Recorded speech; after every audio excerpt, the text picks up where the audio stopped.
Sorry about this. I forgot to talk about a book for the Comic Corner. Yes, I completely forgot about this. Yeah, this two-parter is completely unexpected. Like I said, anyways. It was due to had to go to use the bathroom or because dinner or going someplace. It was because I forgot to cover it. But I'm going to do it right now. And what book is this? The New Teen Titans, Volume 11. Yes, on the cover it says End of an Era, but kind of really isn't. This book collects issues of the New Teen Titans, Volume 2, issues 1623 in Omega Men number 34. The Omega Men, in case you don't know what the heck these group of people are, they're a group of aliens created by Marv Wolfman and Keith Giffen. Yes. Yeah, the series is notorious for, in issue 3, for the debut of everybody's favorite space biker, Lobo. Yep, Lobo. Now, they made a debut around the same time as New Teen Titans, so surprising enough there. The first few issues in here are basically off in space, where Dick Grayson, not in his Nightwing or Robin costume, only him along with Jericho, and he's meeting up with, of course, Starfire's brother, who's here. Starfire here along with Blackfire, who is Starfire's sister. And Dick Grayson, of course, had to do some fighting Starfire's sister. And he does not like it now. Of course, he does understand that Starfire does love him. He perfectly understands that, but he does not want a relationship with her at this point because she's getting married. Yes, she's forced to marry another Tamarani against her will, ordered by her own brother, Reinar. Yes. And this lasts for a few issues, and of course, Starfire stuck in space for her before she comes back to Earth. Meanwhile, though, on Earth, we have it where Terry. I can't remember this guy's last name. He's Donna Troy's husband.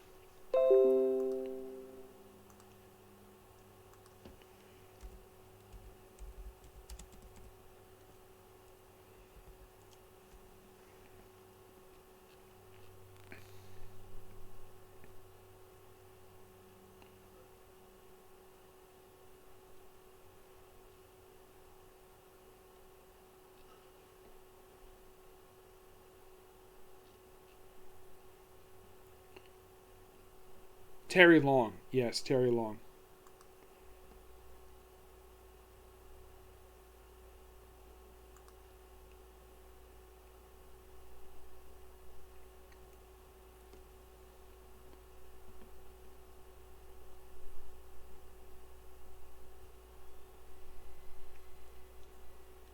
Yeah, almost for yeah.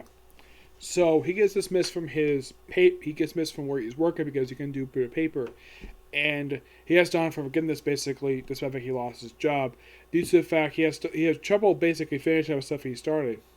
Like he do the research, but he just hesitates to write stuff. Meanwhile, though, Cyborg gets an encounter with Minto of the Doom Patrol, where he pretty much gets surgically operated on to fix some problems with him. Beast Boy, of course, basically deals with other stuff. And everyone thinks that we'll have the team disappear. And, of course, when Dick Grayson comes back, still wearing his 70s garb, despite the fact that Arthur made his debut in the 80s. We have it's where in issue 19, where Donna Troy is called upon by King Faraday to deal with an overseas operation. Needs Teen Titans up. Like, okay, so who did she contact? Jason Todd, Hawk, Speedy, and Wally West Flash. Yep. And it turns out, get this, that this overseas operation, which they had accounted with Cheshire, was not sanctioned by the U.S. government. Nope, this is completely unauthorized and they're publicly chastised for this. And they got publicly chastised by Brittany Snow. Now, you're probably thinking, Brittany Snow, that name sounds familiar. It wasn't she pop those New 52 ads? Yes, but this is the original version of her. The one where she is very biased against the Teen Titans because they dare oppose Brother Blood. Brother Blood does not really play a role in these issues. But, wow, oh my gosh. Now, Brother Blood, I love the guy's look. I don't like his dialogue. I get so bored reading Brother Blood's dialogue. I think speaking wise, he's by far the most boringest speaker in DC Comics. That is my opinion, anyways. I never liked Brother Blood at all. Reading a lot of these books, like Brother Blood is my least favorite Teen Titans villain. If I think of like good Teen Titans villains, think of like the Fearsome Five, Deathstroke, Brother Blood. Nope, don't like this character. I love his look, don't like his dialogue. Though I did like the version they had in Teen Titans Judas Contract movie. That one was a lot better written version of him. Nothing against Marv Wolfman. It's just that he writes, this is just my opinion anyways, his version of Baron Blood, in my opinion, was so boring. And despite the fact Teen Titans have plenty of them to arrest him, but no, because it's a cult. And they can't mess with religion or whatever. So, yeah. Jason Todd becomes briefly a member of the Teen Titans during these issues. And it's revealed at the end of issue 20 that Roy Harper is a father. Yep, he is in fact a father. Thanks to the beautiful Cheshire, a.k.a. Jade. Where it's like, they end issue 20 with, get this. Yeah, where she's like, you haven't changed that much all this time. Of course, last time I saw you, you weren't wearing that mask. I'm not watching anything matter. I woke up this morning and found you were gone. That's when you were gone. The man I fell in love with was working pardon undercover in the United States government. Then I learned you were also Speedy of the Teen Titans. Speedy, my lover, and the man who fathered my child. And I wondered about tracking him so much your eyes. It's like she really wants to kill him just because he got her pregnant. Yep. And, of course, well, she does survive the encounter. Don't worry about that. And then, of course, well, there's stuff here with Raven. And, of course, well, Miles stuff with Brother Blood.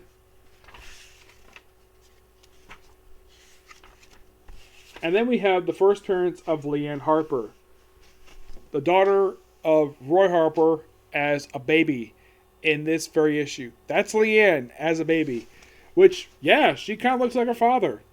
And he basically goes visit her. And, of course, when he goes visit her where she lives, because he does remember he lives in Hong Kong, he's like, Jade, why have you come here, Roy? You know why. Outsiders belong to Cheshire, who serves as a hunting ground.